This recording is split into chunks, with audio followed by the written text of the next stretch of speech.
Guyana's president assures CARICOM SG the country will abide with the CCJ's ruling. CARICOM calls on all political stakeholders in Haiti to act responsibly. And CARICOM signals interest in closer relations with Kazakhstan. Welcome to this week's edition of the CARICOM News Highlights. I am Tusankin English Francis. And I am Michelle Nurse of the CARICOM Secretariat's Communications Unit. Welcome. President David Granger of Guyana has assured the CARICOM Secretary General, Ambassador Erwin Larocque, that his administration will abide by the rulings of the Caribbean Court of Justice, the CCJ. We respect the legal process and the decision of the Caribbean Court of Justice, as well as the Constitution of the Cooperative Republic of Guyana. It is essential that we hold fair, free, and credible elections. This assurance follows the CCJ's ruling that the December 21st no-confidence motion in the National Assembly against the government of Guyana was validly passed with 33 votes. The court decided that the requirement for a majority of all the elected members of the National Assembly referred to a majority of the total number of votes or seats in the Assembly, irrespective of the number of members who actually vote. In determining that majority, the court was of the opinion that the half+1 rule was not applicable. The court held that since the Assembly comprised an odd number of persons, that is 65, when all the members of the Assembly are present and vote, all that is necessary is to determine whether the motion has garnered, quote, a majority of all the elected members, unquote. Such a majority in the court's view was clearly at least 33 votes. The CCJ also rules that the President's appointment of retired Justice James Patterson to the post of Chairman of the Guyana Elections Commission was flawed. In 1999, a Constitutional Reform Commission recommended, amongst other things, that, and I quote, the chairman of the Electoral Commission should be full-time and should be selected on a consensual process, unquote, as provided for in the 1995 Act. This recommendation was adopted by the National Assembly and incorporated into the Constitution, Amendment Act No. 2 of 2000, with minor changes in the language. The court noted that the evolution of Article 161(2) had been characterized by a significant and deliberate shift from exclusivity and unilateralism on the part of the President to inclusion and consensualism as between the President and the leader of the opposition.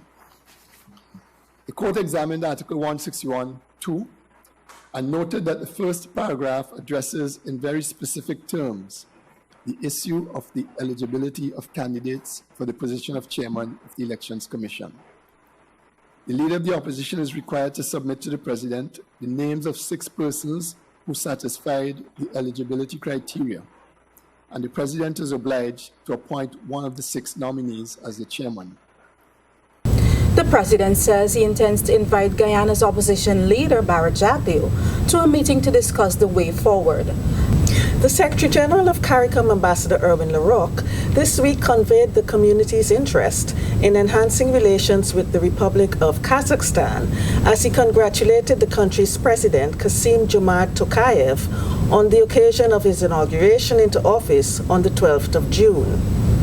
In a congratulatory message, the Secretary General extended sincere congratulations to Mr. Tokayev on his recent victory in the presidential elections in Kazakhstan. Noting that CARICOM-Kazakhstan relations have been building over the years, he took the opportunity to renew CARICOM's commitment to promoting dialogue and cooperation with Kazakhstan.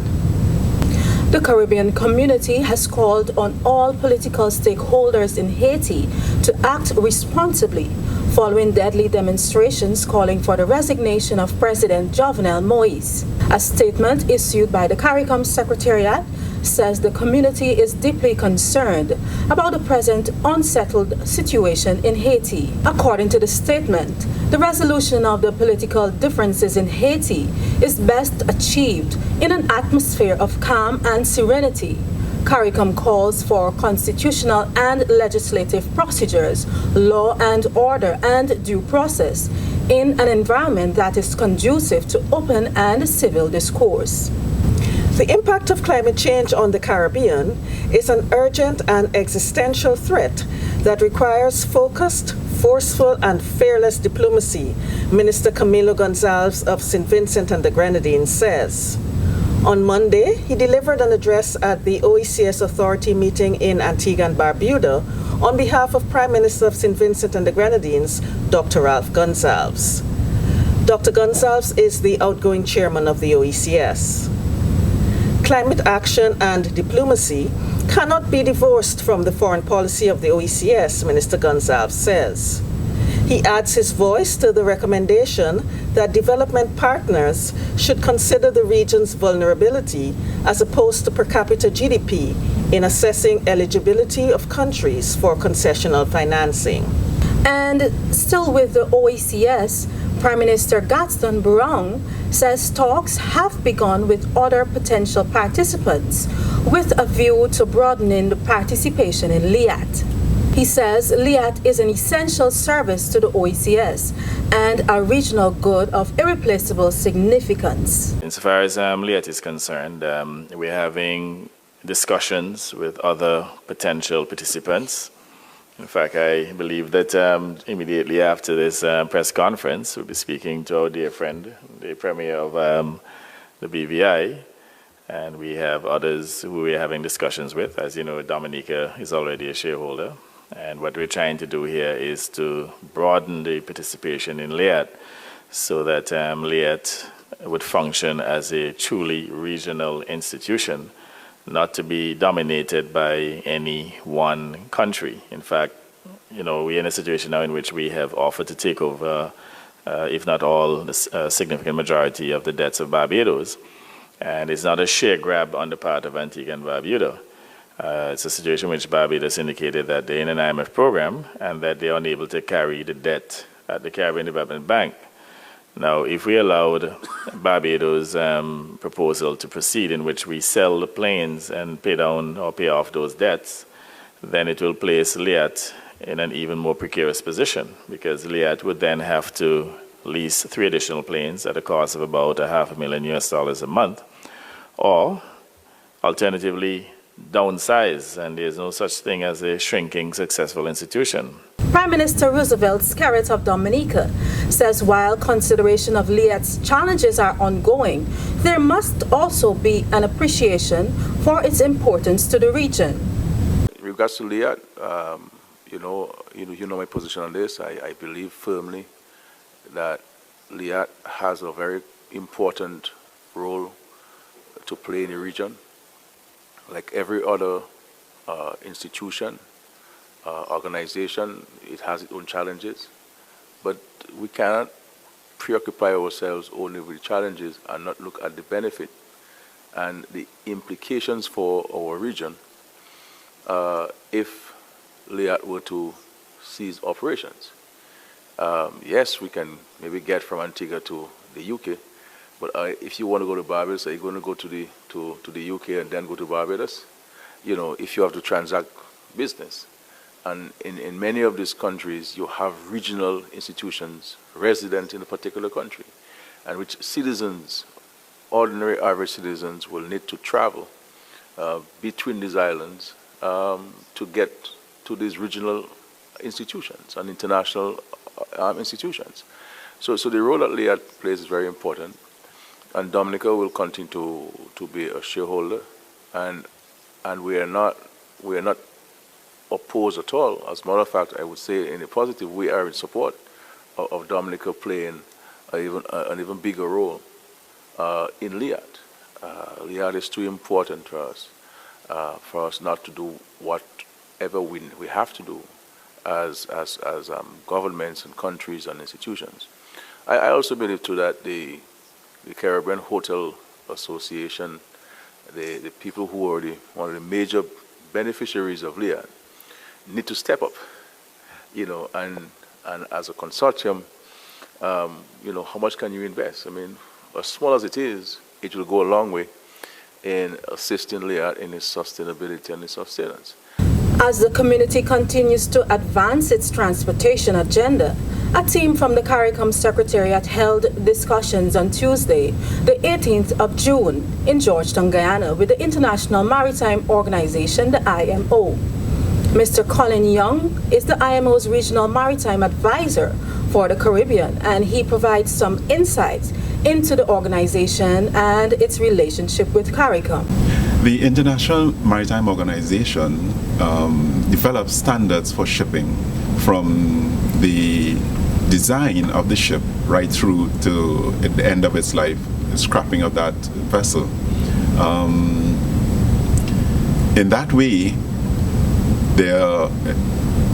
there's a control or a check on anyone trying to, for commercial purposes, do better than someone else. These standards are embodied in essentially the three-pillar conventions. The Safety of Life at Sea Convention, which deals with safety and security, the Standards for Training, Certification and Watchkeeping, which deals with efficiency, and the MARPOL Convention, which deals with the prevention of pollution to the marine environment by ships. Because of this, the senior maritime administrators in the region, which meet a grouping that is funded through IMO, which meets every 2 years, has invited CARICOM to become more involved in the aspect of maritime regulations.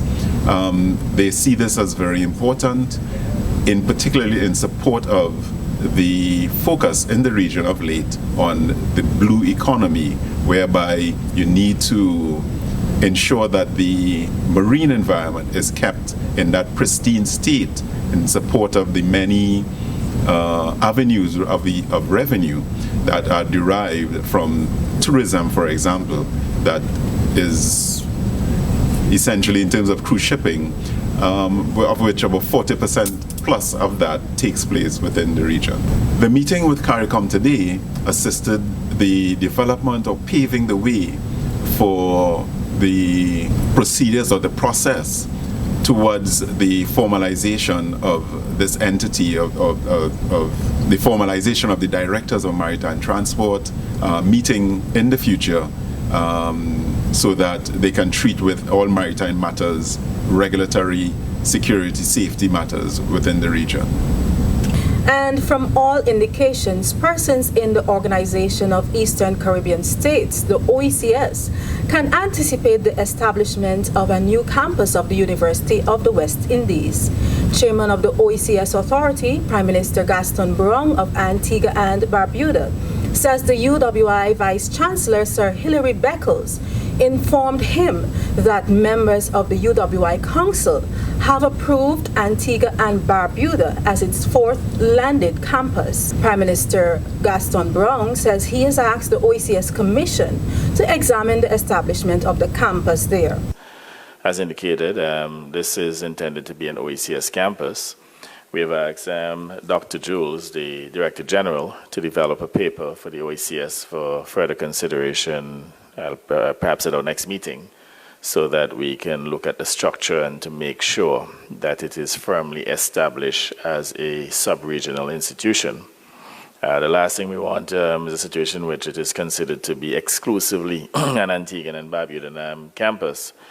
We recognize, though, that on the basis that it is domiciled in Antigua, that we have to carry the lion's share of the expenses, providing the the physical campus facilities and so on, and we're committed to do so.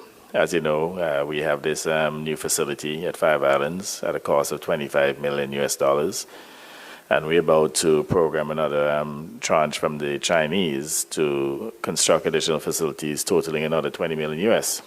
Plus, we've been upgrading the other sub-campuses. So for us in Antigua, we know that we have to be the anchor and to spend the necessary monies in order to ensure that we have a successful campus.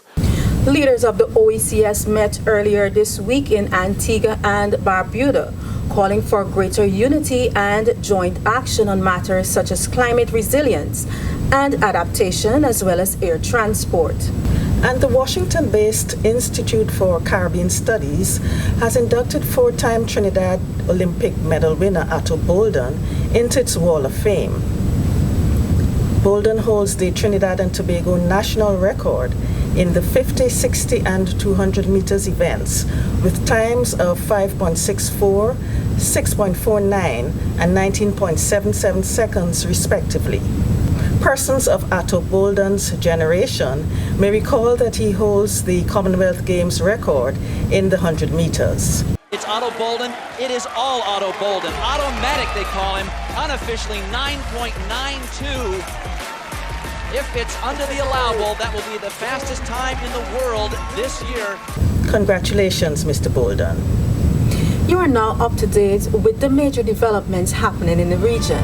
For more details on these and other stories, visit the CARICOM website at www.caricom.org or the CARICOM news site at today.caricom.org. Like us on Facebook, follow us on Twitter, and be sure to subscribe to our YouTube channel. Thanks for staying with us.